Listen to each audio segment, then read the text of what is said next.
เพื่อนพี่น้องของชาติที่นับถือและมาทั้งหลายมื้อนี้พวกเราเป็นพวกอาวุโสเป็นพ่อเป็นแม่นี่รู้สึกมีความดีใจที่สุดมีความปลื้มปิติยินดีเป็นอย่างมากที่ได้เห็นลูกหลานของเรานี่สำเร็จการศึกษาสำเร็จการศึกษาชั้นสูงนี้แม่นพวกเราสุดที่ภูมิใจและพวกเราจะขอเฮียงฮ้องให้เพิ่นเป็นผู้ที่ว่ารับหน้าที่แทนพวกเราก็เป็นผู้สืบทอดอันนี้ข้อเชิญท่านดร.อดีนี้ให้ท่านซูเปอร์เทนเดนต์อดีนี้ให้ความเห็นว่ามีความเห็นอะไรเนาะสบายดีซื้อเขาขน้อยอดีพรหมวิสัยเขาเป็นลูกท้องโลคามาลิจันพรหมวิสัยเขามานี่1979เขาเป็น7 ปีพอเขาติดอยู่บ้านลาวและเป็นอพยพมาทางบ้านไทยแลนด์ขอโทษเด้อความลาวเขาฮู้อยู่เข้าใจอยู่เว้าบ่เก่ง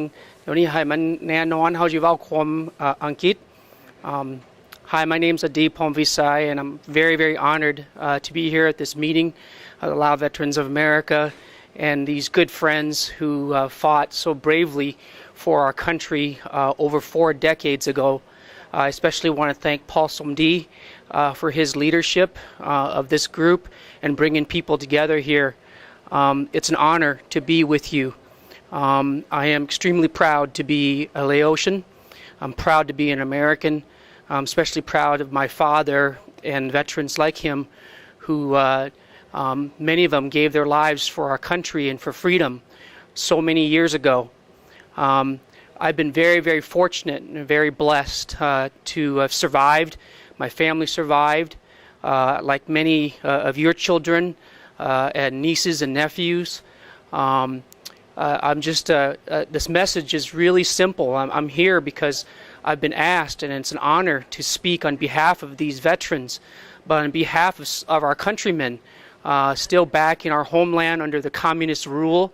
There's so much that our young people in America, not only Americans, but especially young Lao Americans who don't know their own personal family history or don't know the history of their country. And I don't blame them, because even in the American history textbooks don't speak about the CIA secret war in Laos and what these veterans did and how they were brought here to the United States to be trained by the U.S. Army and then sent back to defend our country. Many of them were prisoners of war who escaped. We need to tell that story, and we need to honor them. We're privileged to live in a country that is free and that we can speak freely. But we can never forget that freedom has a tremendous cost. And so many of our brothers and sisters back in our home country don't have that freedom. So my message is 3 parts. Young people, Lao people of America and all around the world. Number 1, honor your mother and your father. Honor your family. Honor your history by just simply asking questions and learning about what happened 40 years ago. Learn these amazing people's stories and tell them, tell America, tell the world their story. Just like the American veterans of World War II and the Vietnam veterans who are growing older, and we're losing many of them, and their stories, we're losing their stories and losing our history. And so I urge you to ask questions, to read about it. Read especially Jane Hamilton Merritt's book, The CIA Secret War in Laos. You'll learn so much. Ask questions of your history teacher, your college professors. Seek out more information than just beyond the internet. The United High Commissions on Refugees has a great information available about that history and about Laos. And that's the second thing, is that we've come to this country and we have received such freedom. I've been fortunate to receive an extraordinary education and to be a college a teacher, to be a high school principal, and now a director, and to lead young people in this country and to be a leader in Iowa and to be a part of this leadership is very honorable. But I do that because it's important that we continue to carry the message, because the work is not over. These people have been fighting for the freedom of Laos for over 4 decades. And even though we normalize relations with Vietnam, we still can never forget the tremendous human rights violations that still exist today in Laos. First, the attacks on the Lao people themselves, the Hmong and so many others, and then the refugee exodus. But even to this day, there's just basic violations of human rights that are taking place in Laos that we need to be aware of before we begin normalizing relations or extending a trade to these governments. In particular, pay attention to the loss of tremendous land in Laos. It is well documented that the vast majority of private land now has been taken over by communist officials and their surrogates, and taken these Laotian lands from people and enriching themselves and enriching their families at the cost of the people of Laos.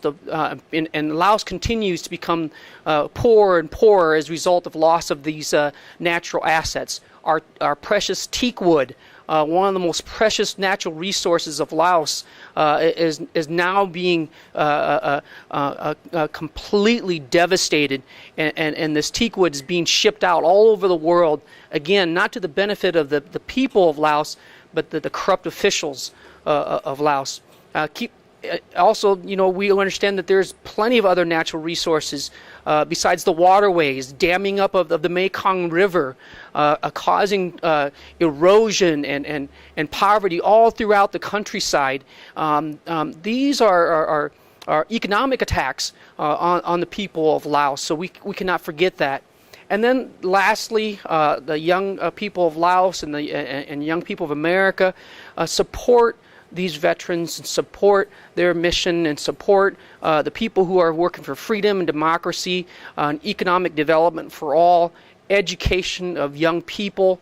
More now than ever, we're going to lose an entire generation of educated Laotians as a result of lack of public schools and education of young women, incidents of HIV and AIDS in our homeland is absolutely gut-wrenching and unacceptable, and the world cannot stand by as this continues to happen. This is the message that these Lao veterans are carrying all throughout the United States of America and around the world.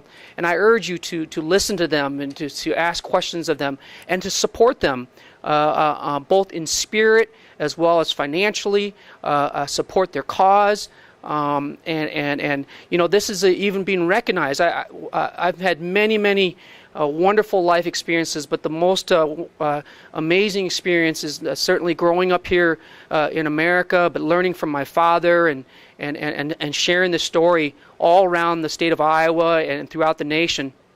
But last year I won the Iowa High School Principal of the Year Award and was honored to go to Washington, D.C., where we were honored there as National Principals of the Year.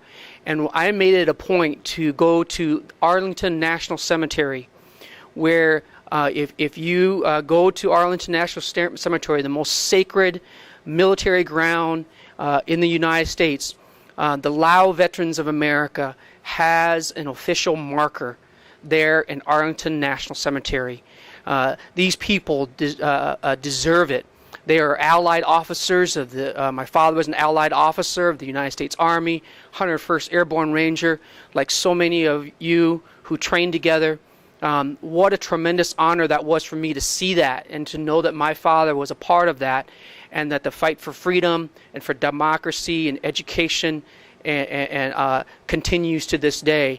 And I am so grateful and so honored to be with you, to help you and support you in any way that I can.